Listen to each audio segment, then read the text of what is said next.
Okay, so we're going to play a little Civilization 2 today. Today I'm going to go over, in very basic terms, the Super Science City strategy. A strategy that works really well on large maps as a way to either maximize your score or beat the more difficult settings in this game. So the higher difficulty settings would be like your Emperors and your DDs. I can comfortably beat an Emperor in a DD game with relative ease, but just to show you that this actually works, this is my high score on difficulty setting of King. It's 10,596. That would be the second highest score of all time according to civfanatics.com. And if I actually load up, well, let's do John 333. This is a game there I'm at 1945, so I have a lot of turns left, and I can set my tax rate to 100% luxuries because I'm in democracy, retire, and that'll give me my score of 9,821. So this is, since there's a spaceship coming in, and I've still got 20 more points from Manhattan Project, which I haven't built yet. This is a game that I'm probably going to score between 11,500 and 12,000 points on the difficulty setting of King, which is my favorite difficulty setting. That's going to wind up, in all likelihood, being a world record. So you can see that this method actually works really well, and I'm quite good at making use of this method. So I'm going to just show you some of my save states from that one I just showed you, John 333. I have another one on the way that I can't remember what I saved it as, but I have another one on the way that is actually higher than John. So what we're going to do is we're going to start by customizing our world. We're going to start a new game. We're going to build the first city. We're going to enter cheat mode just so you can see what I'm looking for in the first city. And then we're going to start loading up the save states from John. So first things first, in order to beat Deity, in order to beat Emperor, it's easier to just use the larger map. And especially with the Super Science City strategy, since you're not going for mass expansion, you're going for the Super Science City strategy. You really want to be able to be left alone for a little while to start the game off. It's good to have one civilization right nearby so you can quickly take them over, but you really want to have this large. You really want your landmass to be large because water tiles don't actually help you. And then you want varied landform. In the case of Archipelago, what you're going to be left with is little tiny worthless islands, and you're going to have to wind up carrying around your troops all over the place with ships. With continents, what you'll wind up getting is one giant Pangea. And the two problems with that are that with one giant Pangea, your enemies can attack you right away, number one. And number two, you don't get the bonus from intercontinental trade. So if you trade from one continent to another, where each continent has no actual land connection, your trade routes are improved significantly. So we're going to go with varied. We want normal. If we go arid, we get too much desert. If we go wet, we got too much forest, which means there's too much irrigation and clearing to do. And if we go anything other than warm, then you wind up getting too much tundra and glacier and forest. So we just go with warm. It doesn't wind up actually compensating for that by adding on a whole bunch of desert. You get a little bit more desert, but not much at all. And the tundra is just absolutely worthless to work with, especially since if you transform the land from tundra, it goes from tundra into desert. So you might as well just start with the desert. We want the youngest earth we can so we can maximize our hills, which gives us grapes, and our mountains, which gives us copper and gold. And then it also maximizes the likelihood that we get rivers. So I normally play on King. It doesn't really matter it doesn't really matter which difficulty setting you use for this strategy. For the purposes of this video, I'm going to go Warlord. The difference between Chieftain and Warlord, and this is why we're not going with Chieftain, is that you do get a production penalty if you're in Warlord mode and you switch between production types. So with units, structures, and wonders of the world, if you go from one to the other, you lose half your shields during that production. So we'll go with Warlord just for the sake of this video, just so we can hurry up and get things done. And we'll do 7 civilizations, even though honestly, we should probably do 3 just for the sake of this video. I normally play with roving bands. You don't get a whole lot of penalty for going from roving bands to raging hordes. The roving bands will give you a handful of randomly generated sprites, whereas raging hordes, they're just constantly random generating barbarian sprites. Villages only means you get no.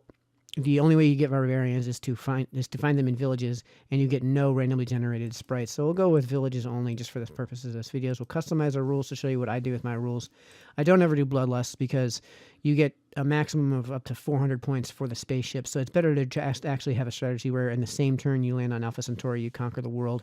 And what you can do is you can say if the last remaining city of your enemy has a handful of citizens. It's not worth capturing in terms of population, because it will actually affect your trade routes to capture it. Then you don't bother to capture that last city, and you just allow your trade routes to continue and collect the 400 points for the spaceship. But in some cases, if you allow that city to build up to, say, a population of 23, 24, 25, it's better to just capture it. We don't want an accelerated startup, because the way that the strategy works will actually improve on an accelerated startup. Beginners, I know that's going to be your inclination when you try deity and your emperor mode, your emperor and deity difficulty settings, but you're not going to actually want to do that with this strategy. Sometimes I select my computer opponents. By selecting computer opponents, I can actually get rid of the Mongols, who are a major problem if you end up getting them, especially since we're going with 7 civilizations. Sometimes it's better to just pick your opponents. I don't do flat world. It makes the first 99.5% of the game much more difficult. The last 1/2 of 1% of the game, when you basically got the game beat, you're just trying to maximize your score. It does help because it allows you to get those northeast corner to southwest corner and vice versa trade routes that because the Earth is flat in this case, the distance is huge. The game generates a distance that's huge, so you might end up getting really awesome trade routes from that. And simplifying combat, it's just stupid. So that's what I usually do. Male. Okay, this is really important. The tribe that you select, we're going to go with the Romans, and there's 3 reasons why. One, with the Super Science City strategy, the whole point of the Super Science City strategy is to get one city that is absolutely maximized in technologies. So you want to have a very good starting location. You want to have a really good percent chance that you have a second settler. And most importantly, and this really is the most important thing, you want to start with bronze working, so you don't have to waste any turns researching bronze working. You can build a quick warrior and a settler and then immediately build that Colossus. The Colossus is going to give you trade bonus right off the bat. If you are not the civilization that builds Colossus, this is a throwaway game. So if you're trying to maximize your points or beat the game, say in I would say even so much as Prince or more difficult, if you can't beat the Colossus, that's a must-have. I would say skip it. So we're going to go with the Romans. And it doesn't really matter. Oh, I hit custom. Okay, male, Romans. Because they have the second best chance of getting bronze working handed to you. The Greeks are number 1. And they still have a medium chance of getting a second settler unit, which is better than the Greeks, which have almost no chance of getting a second settler unit. And they still have a medium quality starting location. It's actually probably medium to bottom, whereas the Greeks, I think, are a little tiny bit behind the Romans in terms of where they tend to start. We'll go with Caesar for that. Normally what I would do is, because we're going to be creating a ton of save states, I would go with some name that you can easily look up in case you mess up and have to go back to the automatically generated save states. So like something like ZZZZZZZZ as your name is really easy to find. All right, so we were given alphabet and bronze working. That's actually really important because that'll get us writing right away. All right, so in this case we've got no second settler, we've got no bonuses for trade from our first city here. So the Super Science City in this strategy needs to be either your first city or your second city. In this case, it's obviously going to be our second city. Now this is, for a first city, a pretty good starting location. We've got a lot of grasslands, some plains, some forest, and a port, which for the first city I find valuable, and then after that it's totally unnecessary to have any more than a handful of ports throughout the entire course of the game. So the other thing is that when you first start the game, that first settler is either going to build or move 1 tile away and build. If moving any more than 1 tile away, it will set you back quite a bit. All right, so there's Rome. So we built our city. Now we have bronze working to start with. So it's going to default to building a phalanx. So what we're going to do, no matter the difficulty setting, is go build a warriors. So as soon as we're done building the warrior, we're going to build a settler, and then we're going to, from that, immediately build either the Colossus in that city, or we're going to build a Colossus in the next city. So Rome's production is going to be warriors, settler, and then since this isn't the Super Science City, we're going to hopefully have writing by then and go straight into building diplomats. With the diplomats, you get 2 movements. You get 2 tiles of movement per turn. You have no upkeep cost and no unit support costs, and they ignore enemy zones of control. So they're great for exploring. They're incredible for exploring. And if you want to, since we don't have trade, and we're not going to get trade for a little bit here, to build that Colossus quicker, you take your your diplomats that you have. You want to have probably 2 diplomats out looking for doing exploring and getting goodie bags and such. The remainder of these diplomats are going to get dumped into the new city to get that Colossus built as quickly as possible. You're going to move the diplomats in and disband them right away. The second set, once you get to that point, you're going to build a second settler. The second settler is going to build another city, and then the city build process for the higher difficulty setting is going to be warrior, settler, temple, warrior, and then diplomats from there. And the higher difficulty setting is the moment you get to a population of 2, you're going to have to start worrying about unhappies, and that's going to just totally ruin your game to have to constantly be worrying about civil disorder.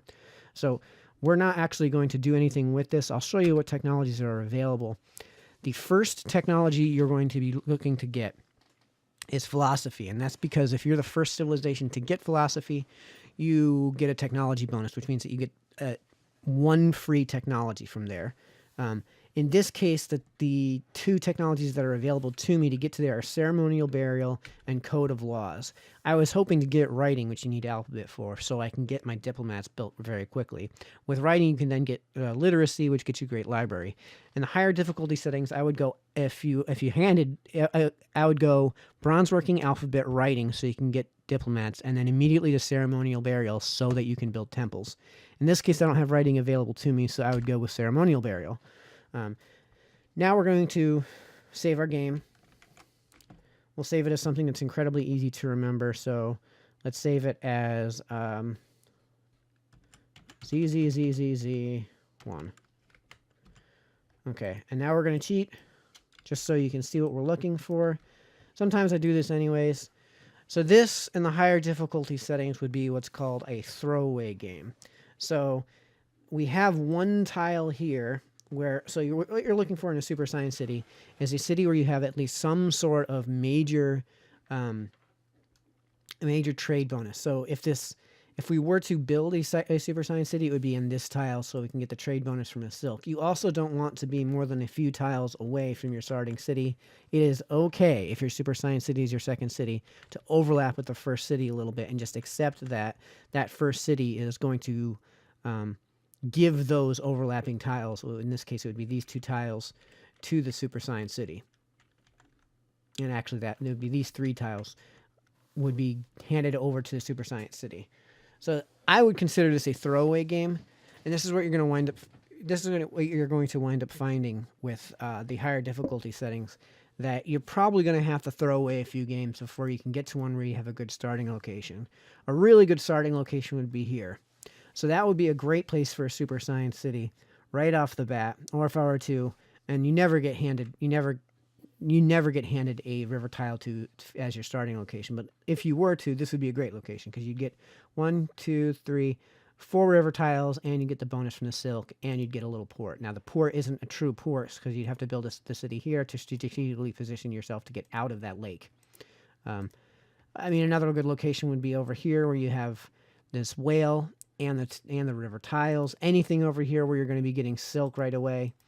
It is good that we started off on the mainland. It is good that we have it looks like Sioux. Yep, the Sioux are right nearby us. So ideally, they would be a little tiny bit closer so that we could build our super science city and then start. As soon as we get the Colossus, we're going to start immediately going after them with our diplomats. And by that I mean we're going to send a diplomat over to here to get that goodie bag. We're going to send a diplomat here to get that village, that village, that village.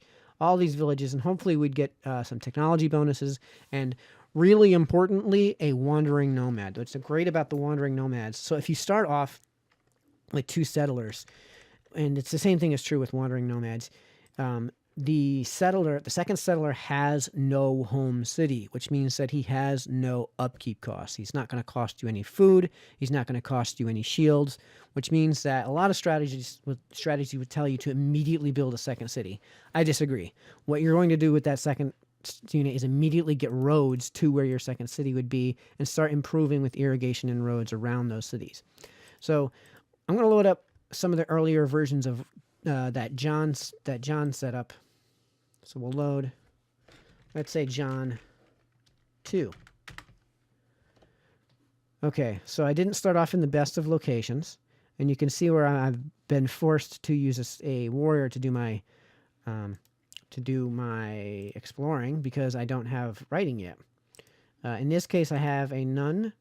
It is building. It is improving around Rome, which has, very importantly, a whale to work with and some really awesome grasslands to work with. And you'll see in the later save states in this game is that I won't say cheated, but I kind of took advantage of the game by moving along these glacier tiles to get to the Germans who were over here by themselves on another tiny little peninsular island. So we'll go on to the... Do I have Colossus built yet? So I don't have Colossus built yet, so let's go on to a later version of this game. Let's go into John 7. Okay, so now I have Vi. This is, again, not a very good starting location. I have a port. I have, I guess, a trade bonus because of the whale, which gives me a production bonus as well. So I wind up getting 2 food, 2 shields, and 2 trade out of 1 tile when I would normally only be able to get 2 food and 1 shield. You'll notice that I've started to move out in this direction. So I've got an Antium. I've got a little island to myself here that I'm going to be left alone with. And so we'll go to John 10. Let's see how far along that is. Oh, that's the one I was just on. My mistake. Go to John 20. So at this point, I've conquered the Germans.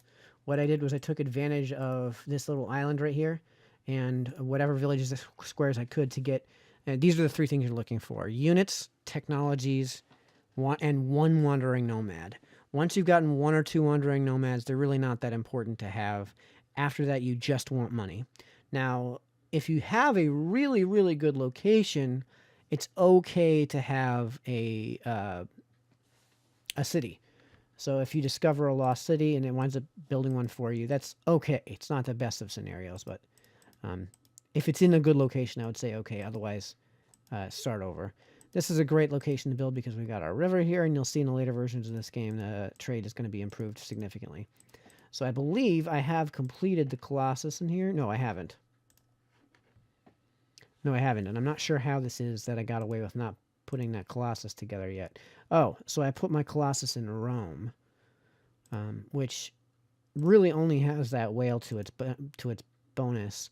So what you can see is I've built my Colossus. Pyramids is incredibly helpful.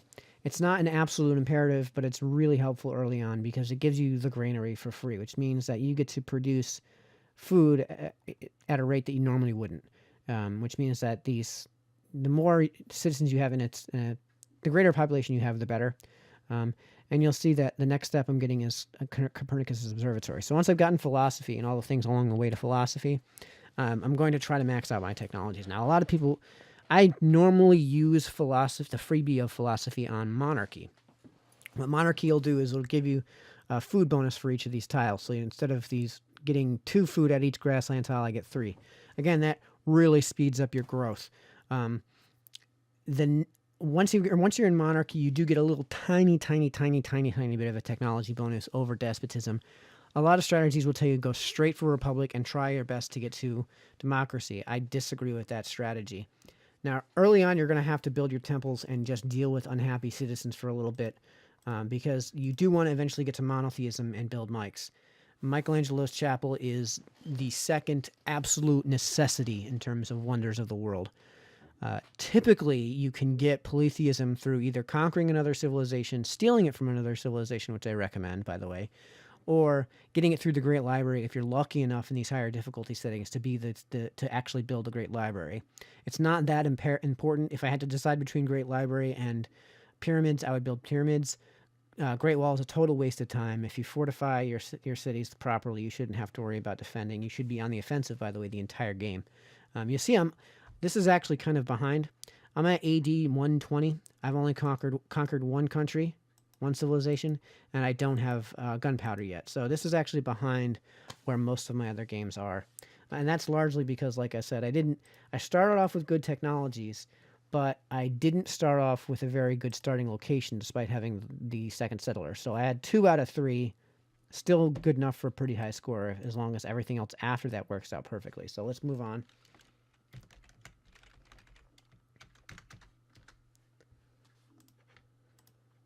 Okay, this is John 30. You can see that I'm winding up saving a ton of save states. You always want to make sure you take advantage of your river tiles. You want to be ever expanding. Eventually, I'm going to get over to here where the Spanish are. It might be a while before I get to them. But we can take a look in here. I should have most of the wonders of the world. I have the two that are important, at least, anyways, for now. And technology-wise... Yeah, so the minute you get yourself into a position where you have monarchy and philosophy, the thing you should be going towards is astronomy, so you can build Copernicus' observatory, which is I'm just about to build. Then go to university. You want university in theory of gravity, so that you can build in Rome, in one city, you can have a library, a Colossus, Copernicus Observatory, and Isaac Newton's College. What that'll do is it'll get you to a point where you have a ton of science being pumped out of one city.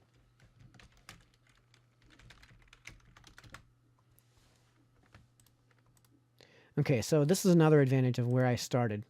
My starting location actually is such that after I conquered the British really quickly, the Germans really quickly, I'm pretty much by myself. This is an advantage of having that large map and hurrying up and quickly conquering another civilization. So in Berlin, we have all of our secondary wonders of the world. So in the case of Rome, Rome is my super science city. So you can see I have pyramids because I have no other place to build the pyramids. I have the Colossus. I have a library. I have a university. I've got a marketplace to keep everybody content. And I've got a Copernicus Observatory and Sir Isaac Newton's College. In this case, I am now researching, because of that, I've gotten way ahead of the game. Now I'm researching gunpowder when no one else is even close to that at this point. I was the first to theory of gravity, trade, university, writing. And then in the city that I have that's got a ton of production, or at least at the time has historically had a ton of production, that's where I'm building the other wonders of the world. So Michelangelo's chapel is an absolute must. It's after the Colossus. If you're not the civilization that builds Michelangelo's chapel, and you're either trying to maximize your score or you're playing the higher level difficulty settings, throw away the game. Start over. Find a new game. King Richard's Crusade is not a must. In Deity and Emperor, the enemies, the AI will try desperately to get it, so chances are you'll get beat to it. If you can be the first one to get to it, that's great, because then that'll allow you to build things like Leonardo's Workshop and Adam Smith's Trading Co. relatively quickly. Leo's Workshop is probably the next tier down from absolute must. I would say Adam Smith. If you're maximizing score, it's an absolute must. If you're playing in Deity or Emperor, it's not necessarily an absolute must, but it's really, really difficult to beat these games without getting Adam Smith's Trading Co., which allows you to produce things like Courthouse, which I've got a lot of corruption in this city, Courthouse, Library, Marketplace, and Temple at free of charge. So it costs you nothing per turn, which means that you'll find, if we go to our tax rate, I can max out my sciences and have almost no cost and be making a ton of money per turn. And discoveries are only costing me 5 turns, and that's because we have Rome that has absolutely maxed out its science. We have 90 beakers being produced in this one city, despite the fact that I have pretty much no bonuses. So if I had some real bonuses, that would probably be triple digits. Another thing that's important to remember is that, especially in a super science city, you do want to maintain trade. Now, I've only got 3 units of trade coming in through trade routes, but it's incredibly important to do that. Plus, those trade routes will get you money when you establish them, so you can do things like, let's say I had Leipzig in Berlin. I would probably buy out Leipzig with a diplomat and then conquer Berlin with whatever units I have available to me. And you'll see that's a strategy I make use of with the Spanish. So once you've gotten Michelangelo's chapel and you're in monarchy and you've gotten theory of gravity, which has allowed you to get Isaac Newton's College, that's when you want to start working towards railroad. And one of the things that you're going to need for a railroad is engineering and bridge building. So you'll have King Richard's Crusade available to you. You'll have Leo's Workshop available to you. Sun Tzu's, that's actually something I should mention very briefly. If you can get it, if you have no other wonders to build and you have a city that's got excess productivity, take it. It means you're not having to build a barracks in any location. It means having veteran units available to you wherever you build, no matter what. and it doesn't expire until you get mobile warfare. And by the time you get to mobile warfare, the game should be largely decided. So Sun Tzu's War Academy is not a must, but man, is it helpful. It also means that if you win in battle, you automatically become veteran. The AI doesn't like to produce veteran units, so having that veteran bonus is enormously helpful. I'd also mention, too, that it is better as a strategy to, if you're undecided as to whether you're going to be able to actually capture a city, let them attack you, bait them into attacking you, and then come in close. So you'll see as I start to attack here, I've got, I think in this game I used entirely mounted units because I was so far ahead of them in technology. No, okay, I got catapults and I got a diplomat. So you want a mixture of units to perform your attack. So yeah, I have legions, which I'm essentially using as defense. I have crusaders, which I'm using as my mounted units so that they have very high attack and two tiles worth of movement. And I have my catapults, who are pretty much like my cannons. So what you want to do with your diplomat is you put in, say, for example, a crusader right next to Valladolid. And then you can put another crusader right next to Valladolid. Then you put in your settler right next to Valladolid in a separate tile. Obviously, you never want to overlap your units because they will attack, your enemies will attack them, and you will lose multiple units at once. What you've done is you've established a unit that has very low defense and very high attack, and you just fortify to bait them into attacking those guys. Meanwhile, the settler is building your roads and your fortresses so that you can move in catapults, or if we have gunpowder and that level of technology, we bait them with dragoons, and then we move in our cannons and park, a musketeer or two in that fortress, and then those cannons are protected, so we can go without.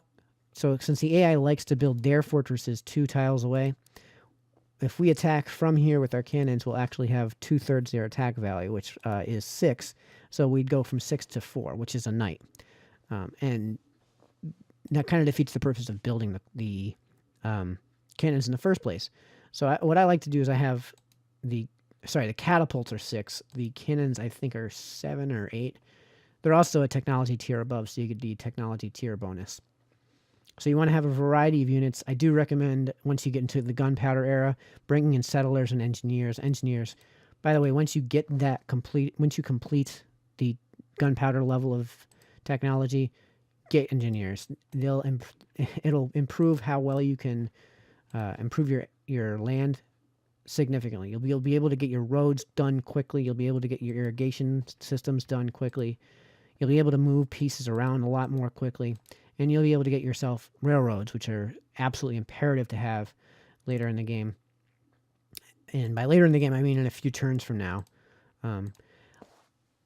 Railroad will also give you Darwin's Voyage. Darwin's Voyage is incredibly helpful because it gives you 2 free technologies the minute you build it.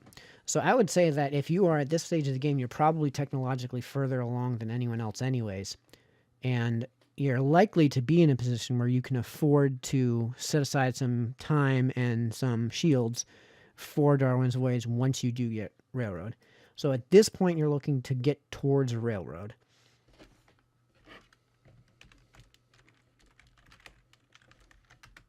And you can see that I've got a ton of save states moving on here. So I've pretty much completed my way with the Spanish. And you can see that because I have dragoons, because I have musketeers and cannons, because I'm so far ahead of them in terms of technology, it kind of doesn't matter what they have in terms of defense. And, I've got magnetism at this point, so I've got galleons carrying everything around. I don't believe I got... I did build... okay. I captured Magellan's expedition, so I didn't get a chance to build it. But you can see that the ones that matter here, Copernicus' Observatory, Michelangelo's Chapel, King Richard's Crusade, Sun Tzu's, I built them. Marco Polo's embassy is a throwaway. I don't use embassies. Lighthouse really is a throwaway. Hanging Gardens, because they are pretty much a throwaway. And then I have Leo's, Isaac Newton's, and Adam Smith's. This is an absolute must. This is an absolute must. This is pretty close to an absolute must. The Statue of Liberty is the next tier down from an absolute must. The reason that you want to be able to build Statue of Liberty is twofold. One, it allows you to switch over to fundamentalism without having to waste any time researching it. to get fundamentalism, you wind up having to research a ton of throwaway technologies to get to that point. And having a Statue of Liberty, the second reason why you'd want it is it allows you to switch from, say, democracy to fundamentalism without a huge gap in terms of anarchy. So move a little bit further along in this game. At this point, we've got two civilizations pretty much wiped out. We are building Darwin's Voyage, which means that we do have railroad. The goal here is going to be to connect all these cities with railroads, and you can see I skirted the edge here. I don't want to call it cheating, but I kind of cheated my way into getting these. And you'll see later on in the game, actually much later on in the game, I have railroads going out to Tyrus through this glacier. But you'll get to see what that looks like in just a minute here.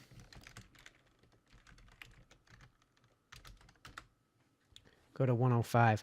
Okay, now I have industrialization, and you can kind of see where I'm starting to get railroads into everywhere where I really need them to be. I usually wait to get industrialization until either my enemies have or until I have really no other choice. And the reason is because I just went from having 20 or so production to nowhere near that amount. I'm building women's suffrage in this city largely because there's not much else for me to build. Now, you'll notice that a lot of these cities are stuck at a population of 8. There's a reason for that. And that reason is that if you limit yourself to a population of 8 and you have Michelangelo's chapel, all you have to do is build a temple, which because I have Adams' trading company, all I have to do is build a temple in each city, and that will account for 3 unhappy citizens in each city, which means that I really don't have to worry about unhappies, and it doesn't cost me anything to have to worry about that. If I start expanding beyond 8, I have to start worrying about things like banks. I have to start worrying about things like a marketplace. I have to worry about things like a coliseum at some point, and I have to worry about luxuries because at some point I can't be in monarchy and actually maintain these higher populations. You have to go into a republic, otherwise the corruption starts to get totally out of hand, and you get unhappy citizens at left and right. Which again, an emperor and deity, you're going to get the minute you have the opportunity to get unhappy citizens, you're going to get them. You're going to get unrest. You're going to get civil disorders. Oh yeah, I've gone island hopping. Island hopping is really helpful for trade. So in this case, I believe there was another civilization that got industrialization before me, and I contacted them quickly and traded with them for it. And yeah, you can see I'm just about done here with the Spanish. So at this point, now that I've got industrialization, I do actually want to start building up these cities. But before I build an aqueduct, I want to build all of the things I can build for free. So in this case, it would be the courthouse, it would be the marketplace, it would be the temple, it would be the library. And in this case, you should already have the temples built anyways. But I would say for deity and emperor, it should go temple, marketplace, library, courthouse. And in fact, before I would get too crazy far along here, in case you have to build a bank very quickly, or in case you have to build a coliseum, these can be kind of pricey and they can take up a lot of shields. Because I have industrialization, I want to build a factory. Women's suffrage to me is not that important. By the time you get to this level of technology, again, you should be so far ahead of everyone else that you should really just be either in fundamentalism if you're warring or still be in monarchy. It's not bad to be in fundamentalism at this point because I probably do have, and I don't recall if I do or don't, but I probably have the Statue of Liberty conquered. I might have the Statue of Liberty conquered. No, I don't yet. Eiffel Tower is a total throwaway. I don't bother with that. Shakespeare's Theater is largely a throwaway because with Michelangelo's chapel and the fact that in that one city I'm very willing to, since it makes so much money in that city, build coliseums, build temples, all these things I need to keep everyone happy. It's largely unnecessary, although, especially because it requires chemistry to get. And by then, my super science city already definitely has a temple, already definitely has a marketplace.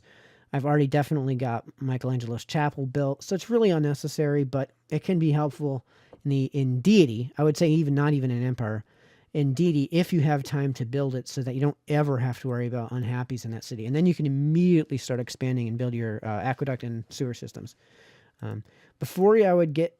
So once I build aqueducts in these cities, my population is going to be capped off at 12. So then I'm going to need to build sewer systems. I don't build sewer systems until I have a bank in each city. I don't build sewer systems unless I have St. Mike's. Of course, I'm not going to do that anyways. I don't build sewer systems largely unless I'm absolutely certain that from then on I'm not going to need to. So that would be democracy once I have a whole bunch of wonders, or fundamentalism altogether.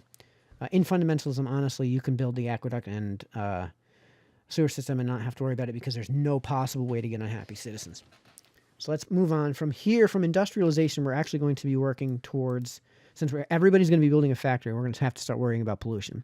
So from here, what we're going to be working our way towards is the Hoover Dam and mass production. We can actually get automobile, we can get computers, we can get electronics, we can get all of these things without getting flight, which is important to note because flight negates the effects of a colossus. I actually have a game, and again, I forget where my save state, which save state it is, but I have a game right now where I have the SETI program built. I have mass production. I have the Hoover Dam. I have all of these things, but I don't have flight. So the effect is that I have, I believe it's 190 or so beakers being built in this one city with a population of lower 20s. So let's move a little bit further along in this game. And again, this is not my best game. I wish I could remember which game it was, but this is not my best game. I have one where I just got flight. And like I said, it's just got flight, even though I already have pretty much everything I need to get to spaceflight from there. So since my next step is, I guess I would say computers. So I want to get electricity. I want to get electronics. I want to get automobile. I want to get mobile warfare so I can start killing off all the other civilizations. I want to get flight after I get all of those things. So let's start working towards computers.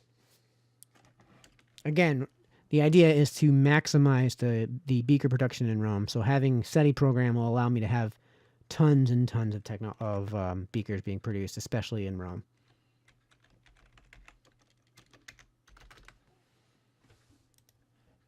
Okay, so now I have automobile.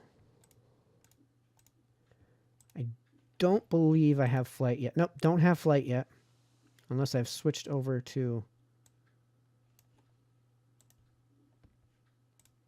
democracy. Don't have flight. So I'm totally done with the Spanish. I'm just starting to get prepared to take on the Sioux. I will also have the Carthaginians to worry about and the Zulus to worry about. And I believe the Americans were wiped out in the first turn or two of the game and didn't have any cities left. But let's check out Rome. Let's check out my wonders. I'm building a superhighways here because that'll help build my trade. Cure for cancer is a total throwaway. You don't need that until the end. United Nations, again, total throwaway. Mass transit, I don't bother to build until I actually have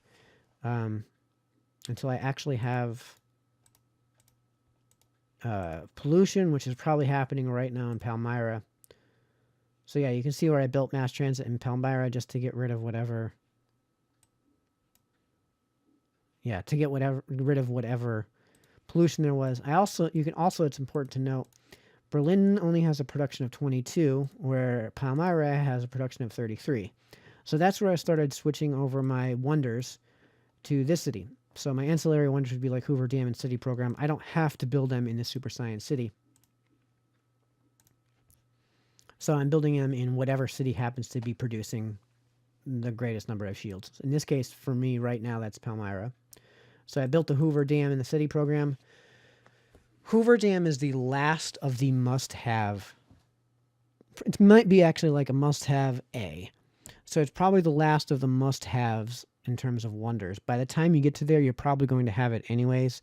And you're probably going to have such a huge bonus in terms of technology that if somebody else manages to build it, you can go ahead and conquer it pretty easily. So I would say the three that are absolute musts are the Colossus, Michelangelo's Chapel, and Adam Smith's Trading Company, and then probably the next step down from that would be the Hoover Dam. Really, really helpful would be Leonardo's Workshop and King Richard's Crusade. Probably the next tier from that would be, for me, Darwin's Void, so you can get those two free technologies in Sun Tzu's War Academy, so you don't have to worry about barracks. At this point, I don't know if I'm quite at mobile warfare. But given that I'm at war, and that I have automobile, I would guess that I can produce. No, I'm not quite there. But yeah, you can see I'm ahead of everyone else anyways, and I'll start to get to war here pretty soon. I believe John 200 is about, yeah. So let me go to John 180. So at this point, I'm saving every turn. And I would say with deity and emperor, you really need to save state before, at the end of, and at the beginning of every single turn. That way, if you make any mistakes, you can very easily get back to it. Now you can see what I was talking about. Tons and tons of armors, tons of howitzers. I'm way ahead of everyone else in terms of technology now because of the Super Science City strategy. I don't know if I have flight yet. From the looks of things, I'm in fundamentalism, and so I do have flight. Look, from the looks of things, I'm in fundamentalism, and that allows me to go to war really easily. Number one, I have almost no unit costs. So you can see how I've got, well, let's go to some place that's probably got a bunch. All right. So I've got at least 8 units having been built from Lariacum and no support. So this is one of the huge advantages of fundamentalism, so is that if you do go to war, your production is enormous. You have almost no support.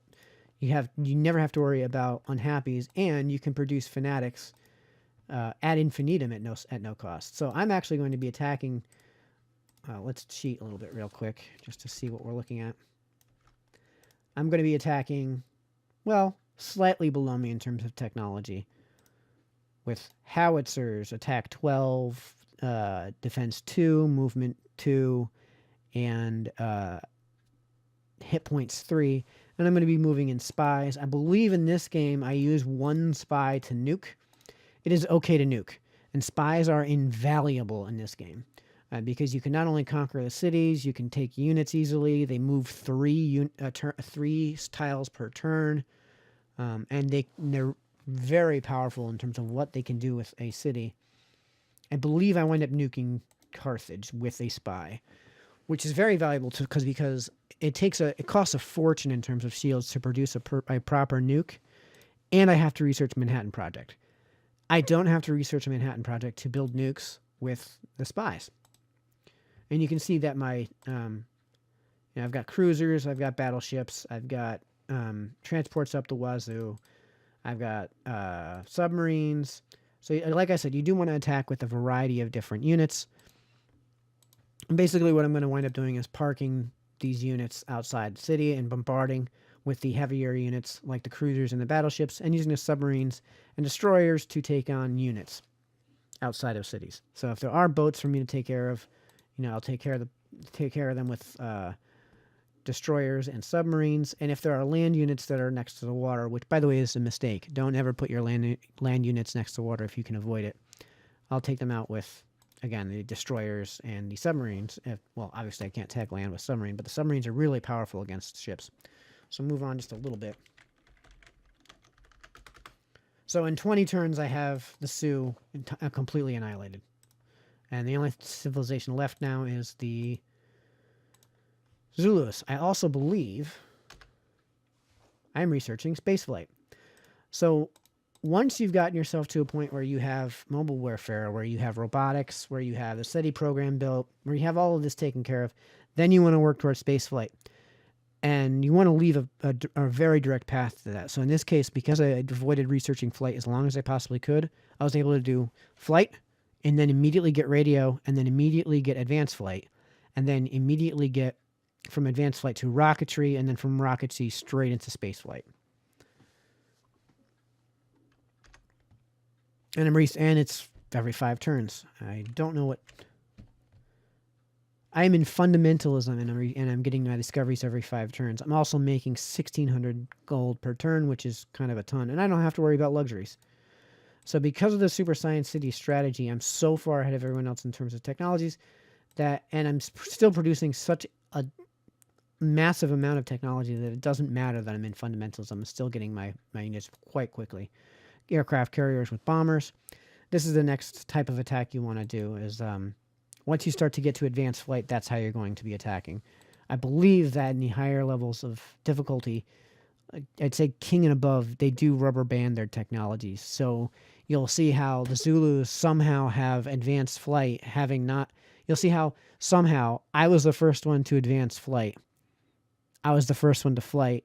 I was the first one to radio. No one else has radio. No one else has flight.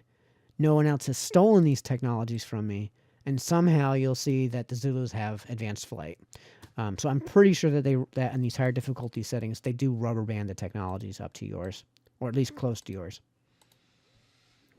You can start to see where this is a game where I was looking to maximize my score, so I worried about farmland. If you're just looking to beat the game, you don't need to do this. So in this case, I've got engineers gradually working their way across this island to maximize that. And the same thing over here. Very early on in the game, this is something I should have mentioned. It's very early on in the game, you're going to want to have a settler per city. And by that, I mean if you have Rome, Vi, and I don't know how to pronounce that city, so I'm just going to call it Vi. Rome, Vi, and Cumae, then you want to have a settler for Rome, a settler for Vi, and a settler for Cumae. I would say the only exception to this rule would be the superscience city. So in this case, Vi, Pompeii, Cumae, Tarentum, Vericonium, and Antium would have a settler apiece so that they can develop around those cities, so that they can irrigate around those cities, so that they can connect one city to the other with roads, and you use your none on your super science city. So any unit that you get that's a wandering nomad that has no support necessary, that's what you're going to vote to your super science city. And that's going to be really important there and in your whatever your production city is once you get King Richard, because you're going to need somebody to clean up pollution. There's nothing you can do about pollution until you get mass transit, so you need somebody to clean that up. And you don't want to have to waste food and shields on something like that, especially when you have to be so close to the city to take care of that you can't just hurry up and build a city if you need to. So I try to keep my cities as close as I can to the super science city early on, and you can see that. I probably should have mentioned that earlier as well, that most of the cities I was building early on were either on this island or some sort of land connection nearby, just so I can hurry up and get my caravans and early on diplomats to the super science city. So at this point, I'm looking to get spaceflight, and then once I get spaceflight, I'm actually not going to do the Alpha Centauri route, spaceship route just yet, because I still have a civilization to conquer. In this case, I would go towards conquest. I would go towards stealth, and then and paratroopers. There are some throwaway technologies that you'll see soon here. In fact, if I just go like this, we'll see how these units move. Kind of in a manner that doesn't make any sense. Yeah, whatever. Shit.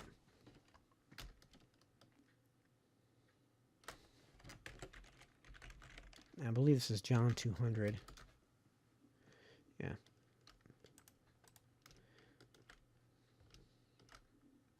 So what I want to do is bring up the technology screen. There are going to be a handful of technologies that you're going to run into that are total throwaways. Theology is one that is a total throwaway. Fundamentalism is one that is a total throwaway. Communism is largely a total throwaway. Somebody else research it, either steal it from them or get it through the Great Library. So you can see environmentalism is one that's not a throwaway for me right now.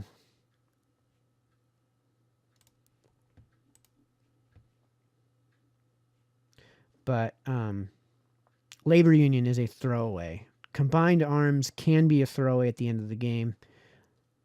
Generally speaking, I don't bother with these technologies except until the very end of the game when I'm starting to research future technologies. In this case, I would actually go towards either plastics I'd actually go towards environmentalism so that I can completely eliminate pollution, for example. And they're building recycling centers. Recycling centers are a total waste of time once you've built a solar plant. So if you've got pollution as a result of production and not as a result of population, just build a solar plant. It only costs 1 extra gold per turn, and at this point you're making enough money that it's not going to matter. And then sell off all of your recycling centers once the city has a solar plant. Just sell off the recycling center. So we can go towards the end of the game here now. I'm at AD 1800. Let's see where John 225 is. So in 38 years, the game is over. I've got paratroopers ready to march in onto Zungen. I got my boats in case they somehow manage to paradrop somebody outside of Zungen. The game is over. At this point, I'm just trying to maximize my score by building up my cities, building where I haven't built, like up in here in this area. I'm building up this area a bit. There's parts of the map that I can build. So the game is over at this point. And I'm at AD 1838. And at this point, if I force government,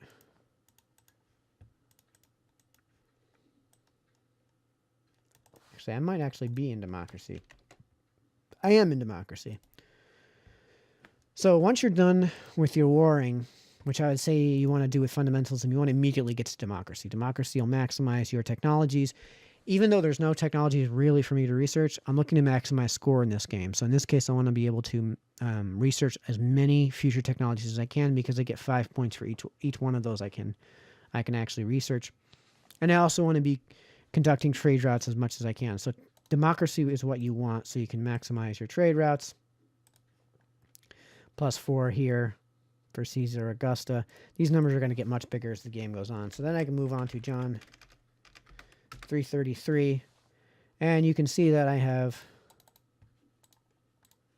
railroads to every city. I don't bother doing railroads in every tile. Just roads in every tile for trade, and then railroads where I need the railroads just for the sake of moving pieces around easily. And farmlands everywhere where there's either grasslands or plains. I transform, you can kind of see here. That's not a good spot. Let's do over here. Okay, so you can see where I've been transforming tiles from plains to grassland, from forest to plains to grassland, but only where there are shields. So though there is a pattern to the shields, and it's probably easiest to see over here. So you can see shield, shield, diagonal, shield, shield, diagonal, shield, shield, diagonal, shield, diagonal, shield, diagonal, shield, diagonal, shield, diagonal. And the same thing is true of where there aren't shields. So no shield, no shield, no shield, no shield, no shield, no shield, no shield, no shield. And this is actually probably a better display of what I've done. So you can see over here I've left these tiles plains because I can still get 3 food from them, but I also get a shield from them. And since I have, for example, in city, since I have everything up to a manufacturing plant in terms of production, 1 shield in terms of the tile equates to 3 shields here, which for me is 3 gold. So I would rather have, instead of the extra unit of food, I would actually rather have the gold and the shield production. If I were looking to maximize my score at the very, very, very, very end of the game, maybe I would start considering switching that over to grassland. It's just too difficult in terms of time constraint to get that taken care of. You can also see at 42,000 gold, this is going to reset at the end of the next turn to 30,000 gold because it's more gold than the game is designed to handle. Yeah, so this has been the Super Science City strategy. I hope you understand how now to beat this game on the higher difficulty settings and how to maximize score and how to actually play this game. This is one of the strategies that works really well with actually beating the game on the higher difficulty settings and maximizing scores. There's a number of other strategies, but this is my personal favorite because I like working on large maps. All right, it's been my Mike from the Captain Phoenix channel, signing off.